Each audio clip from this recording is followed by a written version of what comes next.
Good evening, I'm Jastrzębska and welcome to Ukraine Brief here on TVP World. Today marks day 1420 since Russia launched its full-scale invasion of Ukraine.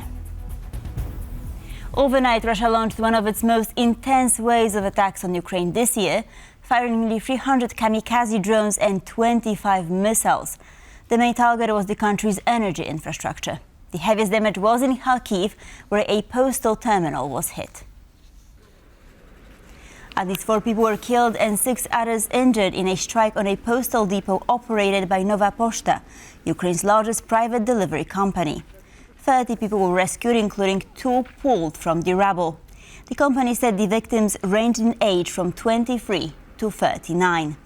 The cargo terminal was destroyed and the postal facility suffered heavy damage. The resulting fire spread across an area of about 500 square meters. In a separate attack, a kamikaze drone hit a children's medical facility in Kharkiv, triggering a fire. Officials say the assault began with missile strikes, followed by waves of drones.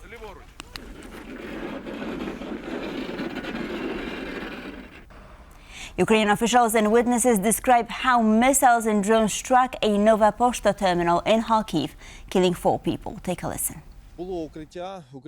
There was a shelter. It was almost completely destroyed.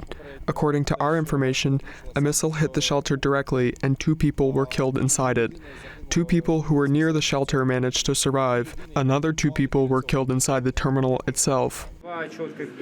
There were 2 explosions at the terminal. I could hear that the Shahed drones were lowering their altitude and that some were being shot down by our air defences. We heard that 1 was shot down and 1 hit the terminal. I'm sure that the 3rd and 4th explosions were caused by Shaheds, but before that it was missiles. We know from experience what Shaheds sound like. After half an hour, I searched for people still left at the terminal, and I found a number of injured people in the bunker over there. I found one of my workers injured under the rubble. He had a head injury. Another was also under the rubble. He made a noise, and I told my boss that there were people stuck. The one stuck said that a dead person was lying next to him. After a recent massive attack on Ukraine's energy sector, tens of thousands of families remain without power. Russian strikes affected power supply in several regions, including Kyiv. According to Ukraine's largest private energy company, DTEK, overnight attacks in Odessa heavily damaged 2 of its facilities, leaving around 47,000 households without electricity. Across the country, scheduled power outages are now in effect to ease the strain inflicted on Ukraine's energy sector.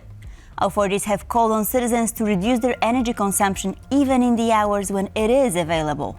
So-called resilience hubs have also been set up across the country, where residents left without power can heat up and charge their mobile phones.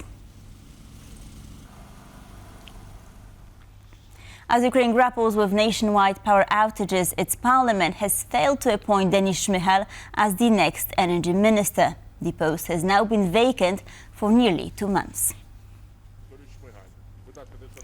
Parliament failed to approve Denys Shmyhal's nomination as energy minister, falling short by 16 votes. The setback has raised fresh uncertainty over filling the post, which has been vacant since November. Lawmakers are set to reconvene tomorrow, when a second vote on Shmyhal's candidacy is expected. Earlier today, Ukraine's parliament approved the resignations of several senior officials, including Denys Shmyhal as Minister of Defense, Mykhailo Fedorov as First Deputy Prime Minister and Minister of Digital Transformation, and Vasyl Maliuk, the former head of the State Security Service. All had stepped down at the request of President Volodymyr Zelensky.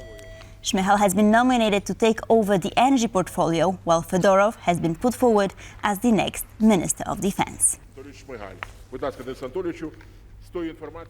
Ukrainian missiles reportedly hit a drone manufacturing facility in Russia overnight on Tuesday, triggering a fire and causing significant damage to the site. Ukraine's General Staff says it has struck the Atlant Aero facility in Russia's Rostov region. The site was used to produce Russian attack and reconnaissance drones. The strike was carried out by the Ukrainian Navy together with Ukraine's State Security Service. Footage released by Ukrainian authorities shows a large fire breaking out and significant damage to the facility. Officials say the site was a legitimate military target and that the attack was aimed at reducing Russia's offensive capabilities. And that's all in today's Ukraine Brief. Thank you for watching, and please stay tuned for more here on TVP World.